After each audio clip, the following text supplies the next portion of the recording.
Assalamualaikum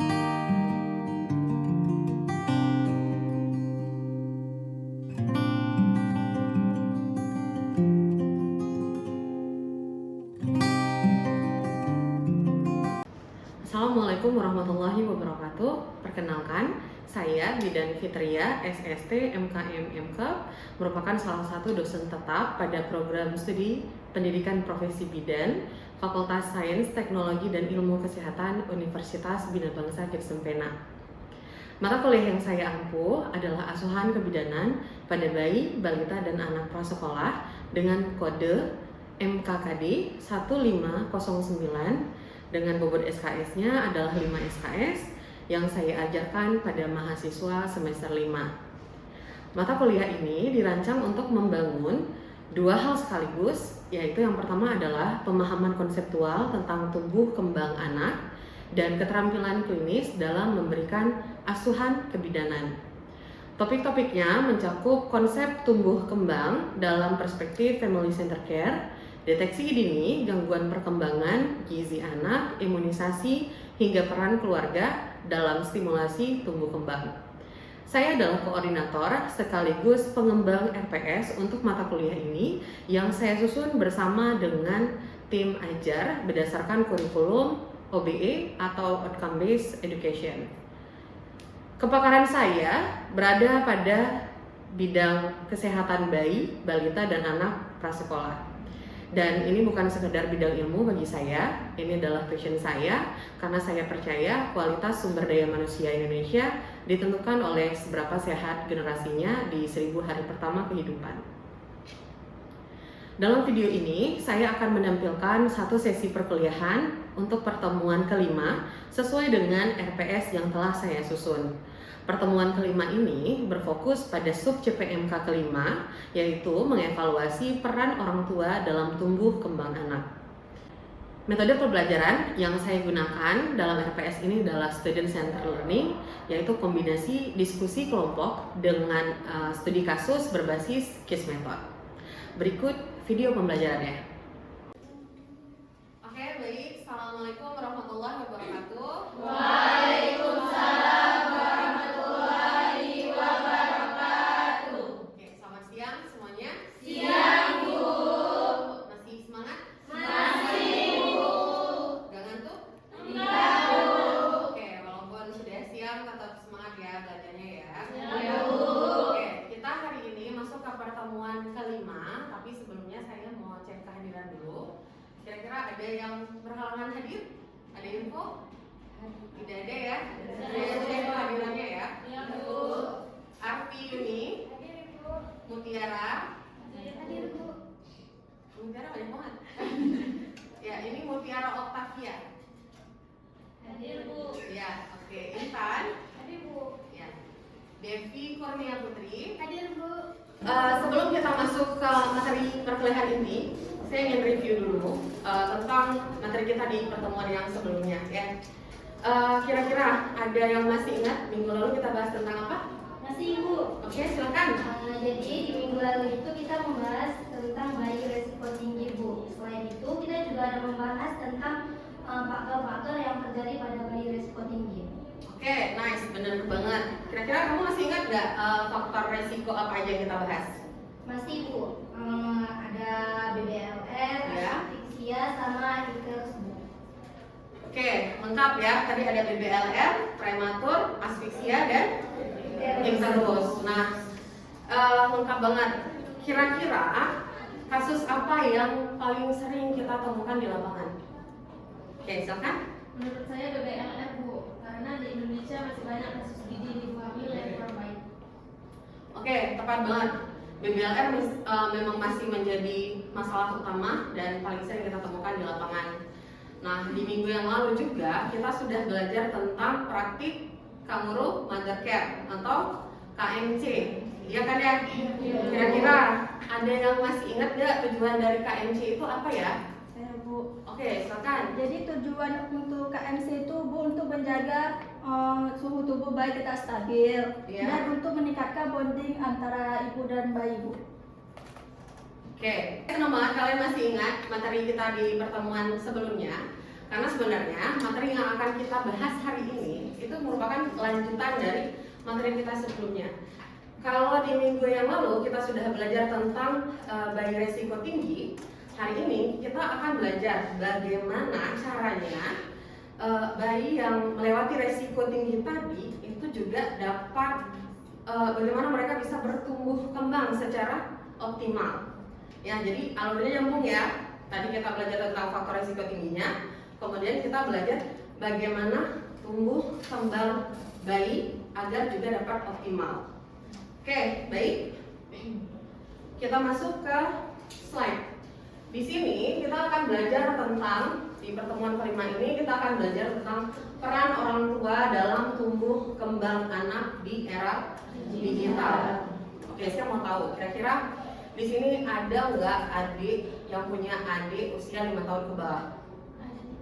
Ada? Ada Bu. Ada. Kira-kira apakah adiknya terikat dengan gadget, dengan gawai? Iya Bu. Ya, kira-kira berapa jam sehari adiknya main gawai? Berapa jam? 10 jam. Lebih seharian. Bu. Ya, kalau hari ini seharian kayaknya ya, bukan adiknya tapi dirinya ya. Oke, kita lanjut ya.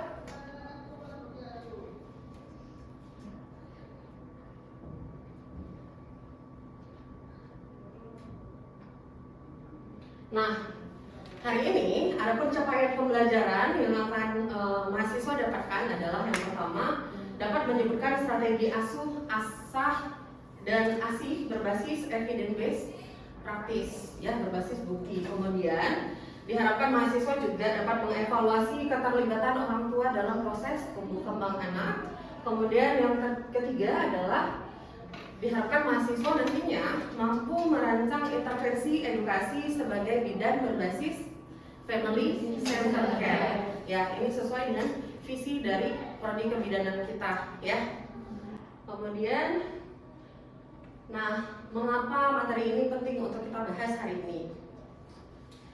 Ada fakta dan konteks masalah yang kita dapatkan di lapangan. Ternyata kata WHO ada 5-25% anak usia prasekolah yang mengalami gangguan perkembangan. Kalau di Indonesia sendiri angkanya itu sekitar 13-18%. Dan ini bukan angka yang kecil ya, adik-adik ya. Karena ternyata dari hasil studi juga di Indonesia bahwa ada 83% anak yang menggunakan gadget itu lebih dari 1 jam per hari. Ya, kita lihat ada rekomendasi dari Akademi Pediatri Amerika. Katanya anak usia 2-5 tahun itu maksimal penggunaan gadgetnya berapa jam? 1 jam. 1 jam per hari. Ya, maksimal, bukan bare minimumnya 1 jam. Bukan minimum, tapi maksimalnya 1 jam. Kemudian apa katanya kalau bayi yang usianya di bawah 2 tahun? Tidak diperbolehkan kecuali video call. Tidak diperbolehkan kecuali Video call. video call saja. Jadi sedangkan fakta di lapangan yang kita dapatkan seperti apa? Di bawah 2 tahun. Di bawah 2 tahun ya sudah diberikan gadget, sudah diberikan gawai. Oke, kita lihat lagi. Nah, sebenarnya data yang akan kita bahas juga bukan data dari luar negeri ya, adik-adik ya. Ini adalah data yang memang saya lakukan sendiri. Penelitian ini saya lakukan sendiri dengan tim di Banda Aceh dengan judul adalah peran orang tua pada tumbuh kembang anak prasekolah dengan penggunaan gadget. Jadi ada 40 responden orang tua yang kami teliti. Dan dari 40 responden ini, ternyata temuan yang pertama adalah ada 35% anak menggunakan gadget melebihi batas normal. Berarti tadi lebih dari 1 jam per hari. Dan sisanya 65% penggunaan gadgetnya itu dalam batas normal. Kemudian temuan yang kedua adalah hasil uji statistiknya mengatakan bahwa ada hubungan peran orang tua terhadap penggunaan gadget pada anak, ya. Didapatkan p-value-nya adalah di bawah 0,05. Jadi di sini ada 4 peran orang tua. Kita lihat 4 peran kunci orang tua adalah ada pendamping, pendidik, kemudian pengawas, pendorong. Kemudian peran pendamping, P-value-nya itu 0,008. Ya, semua peran ini berhubungan dengan penggunaan gadget pada anak. Kita lihat peran pendamping. Orang tua di sini adalah menemani, memilih konten yang sesuai usia, kemudian apa? Membatasi waktu layar. Benar. Di sini orang tua mendampingi, bukan melarang. Ya, hadir, orang tuanya hadir bersama anak. Kemudian orang tua dapat memilih konten yang sesuai terhadap usia anak, konten yang sesuai dengan usia anaknya. Kemudian peran yang kedua, peran pendidik. Apa peran pendidik orang tua? Kebiasaan positif dan guru utama anak. Ya, benar. Orang tua, kita sering dengar istilah madrasatul ula ya. Ya, orang tua adalah pendidik pertama di rumah. Ya, jadi sebelum ketemu guru di sekolah, sebenarnya pendidik yang pertama yang dia lihat adalah orang tua. Jadi nilai-nilai, kebiasaan, pola interaksi yang di rumah itu adalah yang dikopi oleh anak. Kemudian peran selanjutnya peran pengawas. Nah, pengawas kenapa saya bintangin? Karena di antara 4 peran ini adalah peran yang paling berpengaruh. Di sini P-value-nya adalah 0,001 ya. Itu adalah peran yang paling berpengaruh dari penelitian kami, di mana orang tua itu membuat aturan yang konsisten dan memantau konten yang diakses anak. Jadi di sini nggak hanya mendampingi, tapi juga mengawasi secara aktif. Orang tuanya bikin aturan yang jelas, kemudian menerapkan aturannya juga, ya, dibuat aturan, kemudian menerapkan aturan, dan hasilnya cenderung menghasilkan pola penggunaan gadget yang lebih sehat pada anak. Kemudian yang terakhir ada peran pendorong. Peran pendorong ini sebagai orang tua itu mendorong anak ke aktivitas alternatif lain untuk menggantikan gawai atau gadget ya. Mendorong ke aktivitas alternatif, bermain fisik, membaca, interaksi sosial gitu ya. Nah, bisa kita lihat orang tua. Kadang orang tua tuh nggak punya strategi lain sih selain gawai. Jadi di sini bisa kita anjurkan, kita kasih solusi. Contohnya bermain bersama anak supaya terlibat keterkaitan emosional antara orang tua dengan anak. Disinilah peran kita sebagai bidan untuk mendampingi atau menjelaskan kepada orang tua bahwa ada peran-peran yang bisa diterapkan oleh orang tua. Kemudian ada beberapa strategi yang bisa dilakukan orang tua untuk menggantikan gadget. Ya, sebenarnya gadget punya dampak positif dan negatif. Apa kira-kira dampak positifnya? Sebagai sarana stimulasi edukasi. Ya. Contoh, kita bisa ajarkan, kita pilih konten yang sesuai. Tadi ya kan, mendampingi, kita pilih konten yang sesuai. Kita kenalkan angka, kita kenalkan kepada warna, kita kenalkan huruf-huruf, ya kan ya? Ya. Kemudian apa dampak negatifnya? Keterlambatan bicara, Bu. Benar, speech delay. Apalagi? Penglihatannya kenapa? Matanya bisa jadi kayak ada sakit gitu, nanti tak bisa rabun dini. Oh, oke. Terjadinya rabun dini pada anak. Apalagi dampak negatifnya? Banyak ya, dampak negatifnya itu banyak. Tantrum kalau nggak dikasih gadget. Bener ya, seperti itu ya. Hari ini kalau ditarik HP-nya tantrum ya. Ya, sering kan kita lihat, kita kasih batasan, oke 1 jam, kemudian HP-nya balikin ya. Begitu kita ambil, anaknya tantrum, anaknya emosional ya. Nah, jadi ternyata gadget itu juga membuat konsentrasi anak menurun, kemudian jadi anaknya jadi tidak sabaran, anaknya jadi emosional atau tantrum. Oke, jadi sebenarnya ada dampak positif, ada dampak negatifnya. Kuncinya adalah diawasi, ya, penggunaan gadgetnya diawasi, didampingi oleh orang tua, tidak hanya dilepas atau tanpa aturan yang jelas. Kemudian di sini saya punya 3 kasus. Saya ingin adik-adik bagi menjadi 3 kelompok. Kelompok 1 akan mendapatkan kasus A, kelompok 2 B, dan kelompok 3 dapat kasus C. Oke, kita ada berapa orang? Boleh adik-adik dibagikan menjadi 3 kelompok. Oke, kita bagi kelompoknya dulu ya. Oke, baik. Sebelum kalian melakukan diskusi, saya mau pastikan bahwa kalian sudah paham dengan kasus yang akan kalian analisis. Jadi ada 3 kasus di sini, kasus A, B, dan C. Kasus A untuk kelompok 1, kasus B kelompok 2, dan kasus C untuk kelompok ketiga. Nah, di sini kalian akan melakukan diskusi bersama kelompok. Diskusinya cukup 5 menit saja. Kemudian nanti dari tiap kelompok akan mempresentasikan 2 atau 3 menit dari hasil analisis kasus. Dan di sini kelompok cukup menjawab 2 pertanyaan saja. Yang pertama adalah apa resiko tumbuh kembang pada anak? Kemudian yang kedua adalah intervensi edukasi bidan yang tepat untuk masing-masing kasus. Oke, sudah paham ya? Sudah, Ibu. Oke, waktu 5 menit diskusinya sudah selesai. Silakan duduk, dirapikan lagi.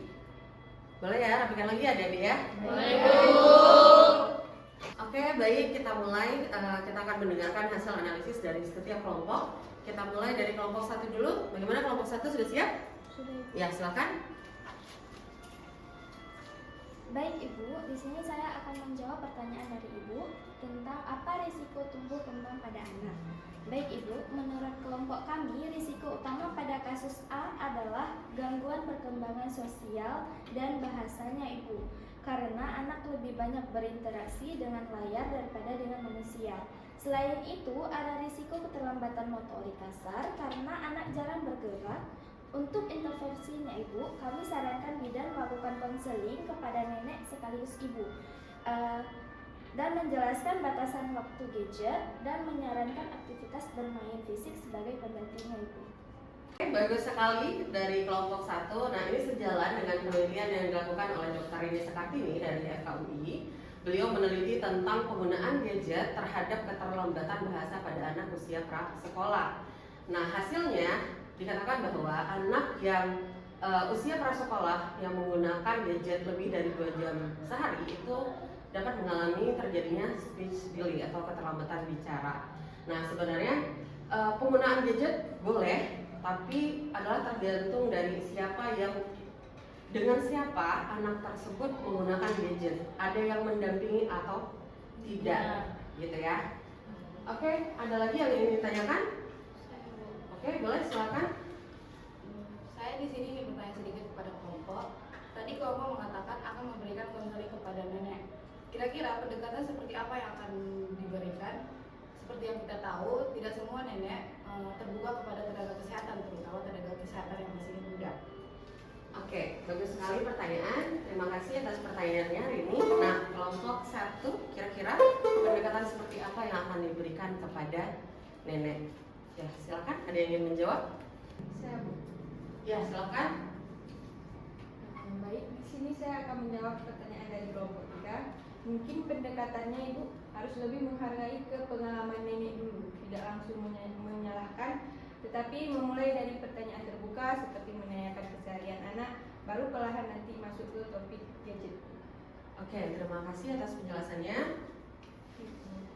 Nah, ini yang dalam ilmu psikologi dinamakan motivational interviewing, di mana kita tidak boleh menghakimi keluarga ataupun orang tua, ataupun dalam kasus di sini adalah tidak boleh menghakimi neneknya. Justru sebaliknya ya, kita harus dapat memotivasi agar orang tua atau nenek ini dapat menemukan sendiri alasan mereka mau berubah, gitu ya. Nah, jadi dalam penelitian saya juga saya temukan bahwa dari 40 responden ada 9 orang tua yang merasa nyaman anaknya tidak keluar rumah sama sekali, nyaman anaknya menggunakan HP, menggunakan gadget dan berada di rumah saja. Nah, orang tua itu berpikir bahwa itu adalah ya aman untuk anaknya. Nah, tindakan konseling bidanlah yang dapat mengubah pola. Nah, ini tergantung lagi kepada keberhasilan edukasi kita itu adalah ditentukan oleh kualitas komunikasi dari tenaga kesehatannya sendiri. Nah, kita juga harus bisa menyampaikan dengan rasa empati, kita harus bisa menghargai orang tua, karena sikap kita atau empati yang kita tunjukkan, penghargaan kita kepada orang tua atau nenek itu akan membuat mereka lebih terbuka untuk menerima masukan atau edukasi dari tenaga kesehatan. Gitu ya. Semoga bisa menjawab pertanyaannya, Rini. Baik, kita lanjut ke kelompok kedua, boleh? Oke, kita berikan giliran kepada kelompok kedua untuk sharing hasil analisis dari kasus B. Oke, silakan kelompok 2. Baik Ibu, di sini kami kelompok 2 dengan kasus ayah memberikan gadget sebagai hadiah ketika anak makan atau selesai belajar. Jadi Bu, kelompok kami berpendapat bahwa pola ini membentuk asosiasi positif yang salah. Anak belajar bahwa gadget adalah rewards, sehingga motivasi belajar dan makan anak kedepannya bergantung pada gadget. Resikonya adalah gangguan regulasi emosi dan perilaku, karena anak tidak belajar melakukan sesuatu tanpa imbalan eksternal. Oke, baik, terima kasih. Bagus sekali analisa dari kelompok 2. Nah, rekomendasinya jelas ya, di awal kita sudah sampaikan bahwa anak usia 2-5 tahun diperbolehkan menggunakan gadget berapa jam? 1 jam per hari, tentunya dengan pendampingan aktif dari orang tua. Nah, kira-kira untuk kasus B ini, pola asuh apa yang dipakai oleh orang tua? Ya, silakan. Ada permisif Bu, dikarenakan orang tua memberikan apa yang anak minta. Oke, baik. Nah, kelompok yang lain setuju, sependapat? Apakah permisif? Setuju. Oke, baik. Sebenarnya belum tentu ya adik-adik, bisa jadi pola asuhnya adalah otoriter. Karena kenapa? Di sini jelas orang tua menggunakan gadget sebagai alat kontrol untuk perilaku anak. Nah, sedangkan permisif itu tidak punya aturan sama sekali. Nah, kalau di dalam kasus, kenapa dikatakan otoriter selain menjadi alat kontrol tadi, adalah orang tua kan memberikan persyaratan bahwa makan dulu baru pegang gadget. Nah, di sini pendekatannya yang bermasalah sebenarnya. Nah, di sini perlu bagi kita bidan untuk mengetahui tipe-tipe pola asuh, karena setiap tipe pola asuh itu akan berbeda pendekatannya atau berbeda solusinya. Oke, paham ya? Paham. Ya, silakan. Berarti Bu, intervensinya lebih ke arah mengubah sistem rewards-nya ya Bu. Misalnya diganti dengan pujian, stiker, atau aktivitas menyenangkan lain. Ya, benar sekali. Jadi sebenarnya niat ayahnya di sini kan baik ya.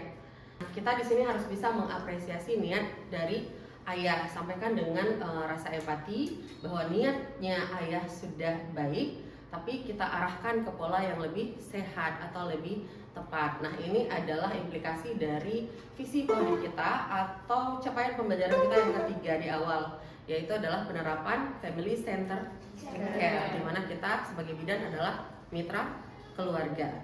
Oke, bagus sekali dari kelompok 2. Kita lanjut ke kelompok ketiga, boleh? Boleh Bu.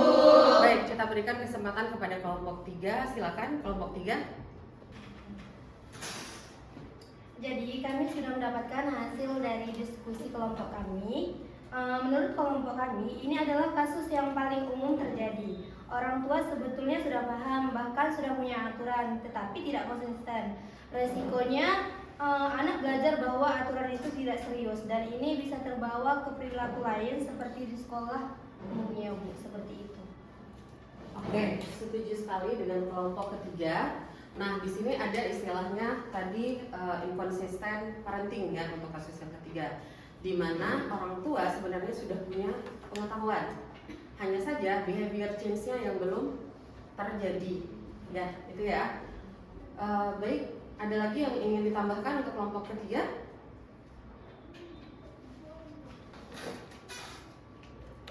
Mungkin karena kelelahan Bu atau parental fatigue, jadi orang tua lebih mudah memberi HP daripada menghadapi anaknya yang sedang mengenyam.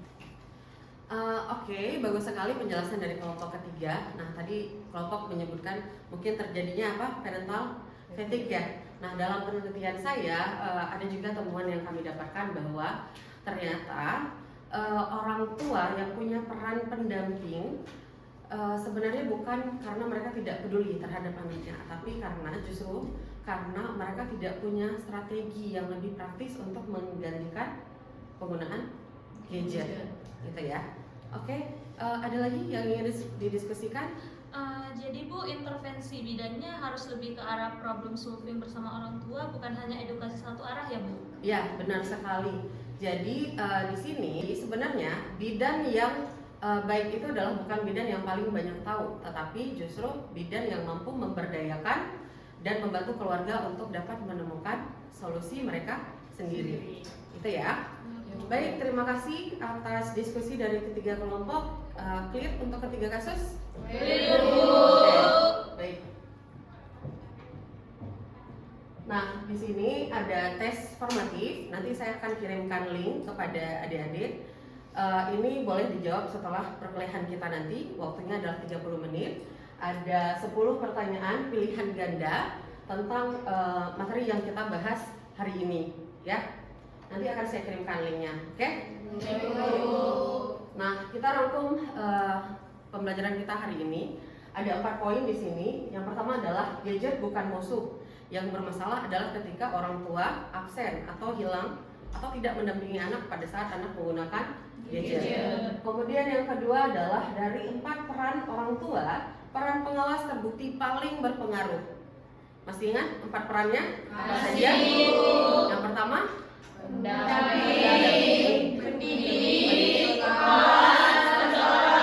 oke, bagus sekali. Kemudian yang ketiga, bidan harus memahami tipe pola asuh sebelum memberikan intervensi, karena satu tipe itu akan berbeda pendekatannya atau solusinya, gitu ya.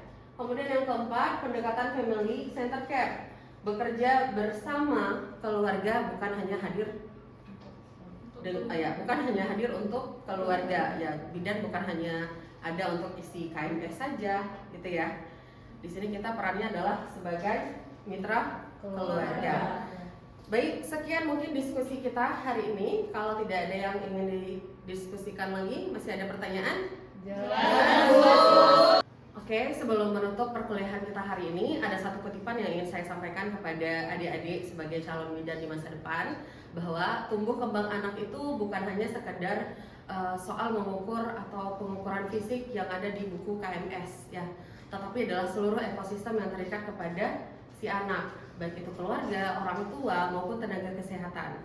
Dan kita sebagai tenaga kesehatan, yaitu bidan, adalah bagian dari ekosistem anak. Nah, itulah mengapa kita penting untuk mempelajari apa yang sudah kita bahas hari ini. Oke, terima kasih semuanya. Sampai jumpa di pertemuan atau perkuliahan minggu depan. Sehat-sehat selalu. Saya tutup. Assalamualaikum warahmatullahi wabarakatuh. Waalaikumsalam warahmatullahi wabarakatuh. Sekian video proses pembelajaran untuk mata kuliah asuhan kebidanan pada bayi, balita, dan anak prasekolah untuk program studi pendidikan profesi bidan Fakultas Sains, Teknologi, dan Ilmu Kesehatan Universitas Bina Bangsa Gersepena.